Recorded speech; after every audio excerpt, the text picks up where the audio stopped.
Bonjour, aujourd'hui, non, vous n'êtes pas sur une vidéo Instagram. Aujourd'hui, je poste le discours plutôt que j'ai fait hier et que vous regarderez peut-être demain ou aujourd'hui, mais pas hier, parce que bon, hier, il y a que ceux qui étaient à Eloquentia qui l'ont vu. Merci aux 62 abonnés et à ceux qui le deviendront et qui deviendront des apparitions. Merci, merci, merci. Allez. Et je le balance le discours. Bien demander à Xavier à chaque fois-ci dans la fin. Ce matin, j'ai entrevu une citation de Tony Parker qui lançait une pensée à 2 francs, que je préférais quand il pensait à ses lancers francs. J'ai parlé de pensée à 2 francs. Le franc est pourtant mort. A-t-il réussi sa mort? Il me reste dehors à réussir cette amorce. Que disait Tony Parker? Cette attitude américaine qui consiste à aller constamment de l'avant est inspirante. Ce serait bien qu'on soit un peu plus positif en France. Aller de l'avant, certes, mais au bord d'une falaise, ne préférons-nous pas être français et faire une légère marche arrière, voire, soyons fous, quelques pas encore en arrière? Mais non, l'exhortation perpétuelle à aller de l'avant, telle des Lénins, téléguidés par une promesse de réussite, et ne percevant les retombées qu'une fois au fond du précipice. Il faut réussir sa vie, uniquement pour parvenir à mourir d'une belle mort. Seulement la belle mort n'est pas dans mon esprit la même mort qu'entendue généralement. La mort, il faut la réussir de son vivant. Vous en rencontrez de prétendus morts avec l'auréole. J'en aurai bien quelques exemples. Or, ces auréoles ne seront que glorioles, et la mort n'est que stupide jeu. N'est-il pas une façon pourtant de réussir sa mort? Visitons 3 salles du musée des morts admirables. Commençons par les héros de guerre, ces hommes qui se sont battus pour la patrie, que l'on m'oblige à admirer. Tu ne respectes pas nos anciens qui ont défendu la liberté.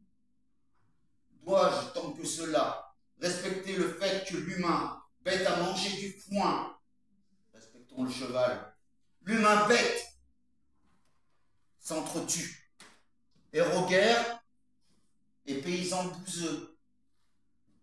Je crois qu'il faut inverser la place du soldat et du cultivateur. On ne peut pas cultiver la mort. La seule mort à réussir, c'est la mort de la guerre. Il faut réussir sa mort. Sinon, on tire sur des martyrs qui défendent des causes. Néanmoins, mourir pour des idées, d'accord, mais de mort lent, honteux, d'accord, mais de mort lent, honteux. La mort lente me hante, comme Georges Brassens, car une fois mort, ce sont des idées qui ne sont plus défendues. Les bourreaux se délectent, que les martyrs se laissent faire. Le sacrifice n'est pas une réussite, il faut réussir sa mort. Demeurer indigné, toujours s'offusquer de la misère, pour ne pas offrir à la richesse de demander à ces putains de pauvres de l'éducation, dit Saez.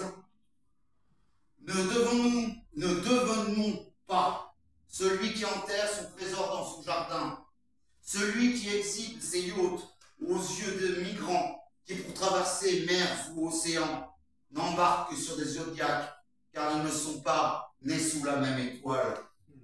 Celui qui licencie pour ses profits, bref, réussir sa mort, sera-ce être ce milliardaire le plus riche du cimetière? L'inégalité sociale, il faut réussir sa mort. Les classes, c'est ce qui donne du Squid Game, où les aisés s'octroient le droit de jouer la vie de pauvres gens en les faisant s'entretuer dans un morbide affrontement de survivants. De quoi faut-il une réussite de sa mort? Du sadisme. Cela me demandera un gros effort de ne pas vouloir l'inversion des rôles. N'oublions pas cependant que c'est un film.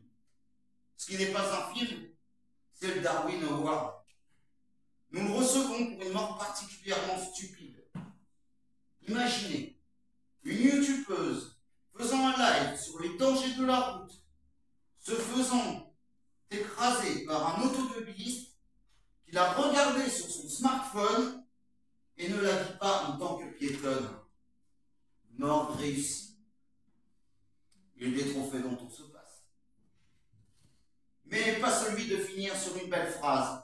Je ne sais pas. Il n'est bon que pour les statues de rester immobile. Exhorter ceux qui seront encore là de profiter d'en bas, eux qui me croiront en haut ou encore plus bas. Faut que je réussisse ma mort. S'obliger à croire une destinée, une raison pour laquelle on serait né. Pourrit l'appréciation de l'aujourd'hui et de le prendre à deux mains pour que demain devienne bien, du fait ne serait-ce que d'aujourd'hui. Il faut réussir sa mort de la croyance en destin. Toujours chercher ce que l'on n'a pas, ce dont l'on n'a pas besoin. Le luxe, réussir sa mort. La luxe, lui faire prendre vie. Une mort à réussir encore. La mort, la peur de la mort. Cette peur fige.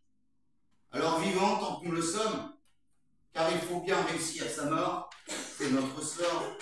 Vous laisserez imiter James Dean dans son Vivre vite, mourir jeune et laisser un beau cadavre. Vous laisserez avoir la morgue de devenir le narcisse de la morgue, et moi morgueux sans avenir dans les livres. Peut-être y lira-t-on seulement que je passais ma vie à ne pas penser que j'allais mourir. Je ne suis que le nain juché sur des épaules de géants que décrivait Bertrand de Chartres. Soyez comme un penseur, instruit des philosophes du passé. En effet, ne pas se focaliser sur la mort n'est qu'une piqûre de rappel des piqûres. Alors, ce discours n'avait qu'un but, que vous soyez prêts à sortir du phare de la mort pour suivre le phare de la vie. La vie, embrassez-la, aimez-la. La vie, la manger, la boire, sentir, toucher, boire, entendre, goûter le plat du jour, se servir des cinq sens pour que la vie en ait un,